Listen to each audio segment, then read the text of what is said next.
কয়লার কালিমামুক্ত বারাবণী, বেআইনি কয়লা খনির ঝাঁপ বন্ধ। বারাবণী থেকে উধাও কয়লা মাফিয়া। রাজ্যে পালা বদল হতেই অ্যাকশনে পুলিশ, কেন্দ্রীয় বাহিনী।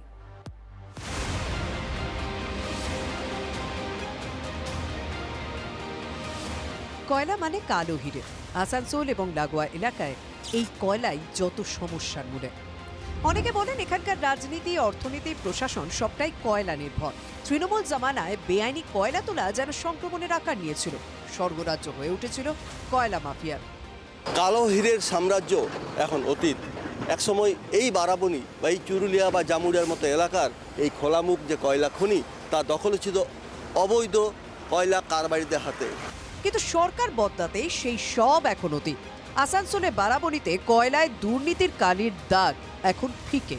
বিজেপি মসনদে আসতেই বারাবণীতে এখন খা খা করছে একদা মাফিয়াদের দখলে থাকা এলাকাগুলো। পুরোপুরি বন্ধ কয়লার কালো কারবার।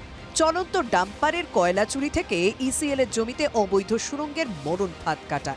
ঝাড়খণ্ড লাগোয়া বারাবণী, জামুরিয়ার গৌরান্ডি, জামগ্রাম ও দাসকেয়ারিতে অভাব আর মুনাফার মিশেলে তৈরি হয়েছিল কালো হীরের এক ভয়ঙ্কর অবৈধ সাম্রাজ্য।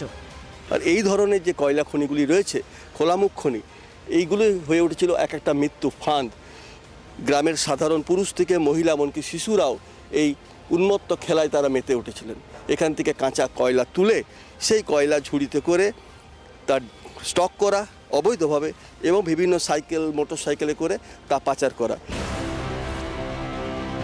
এই পাচারের অন্যতম মাধ্যম ছিল বিশেষভাবে তৈরি মোটর বাইক, যেগুলো চ্যাসিস কেটে ও ডাবল স্প্রিং লাগিয়ে 2 থেকে 3 কুইন্টাল কয়লা বহনের উপযোগী করা হতো। অঞ্চলে পুলিশ বা সিআইএসএফ যৌথ বাহিনী যখনই এই মাফিয়াদের বিরুদ্ধে অভিযান চালাতো বা এইসব জায়গায় তারা যখন আসতো, তখন তাদেরকে লক্ষ্য করে ছোড়া হয়েছে ইট, পাটকেল, ভাঙচুর হয়েছে গাড়ি। তৃণমূল জামানায় বরাবরই অভিযোগ ছিল, এইসব দেখেও হাত গুটিয়ে বসেছিল পুলিশ। এমনকি কোন থানায় কোন অফিসার পোস্টিং হবেন সেটাও নাকি মাফিয়ায় নিয়ন্ত্রণ করত। আর এই মাফিয়ার সঙ্গে পুরো সিন্ডিকেটকে পরিচালনার অভিযোগ উঠেছিল বারাবণীর প্রাক্তন ওসি মনোরঞ্জন মণ্ডলের বিরুদ্ধে। আপাতত ইডি হেফাজতে রয়েছেন তিনি। আইনের শাসন চারিদিকে প্রতিষ্ঠা লাভ পেয়েছে এবং তার পরিণামে এইগুলো দেখা যাচ্ছে যে সব ধরনের বেআইনি কার্যকলাপ বন্ধ তথস্থ আছে। আপাতত রাজ্যে পালা বদল হয়েছে, মাফিয়ারা যে লাগাম পড়েছে। এলাকাবাসী বলছেন খনি এলাকায় চিরস্থায়ী হোক এই ব্যবস্থা। চন্দ্রশেখর চট্টোপাধ্যায়ের রিপোর্ট, টিভি9 বাংলা।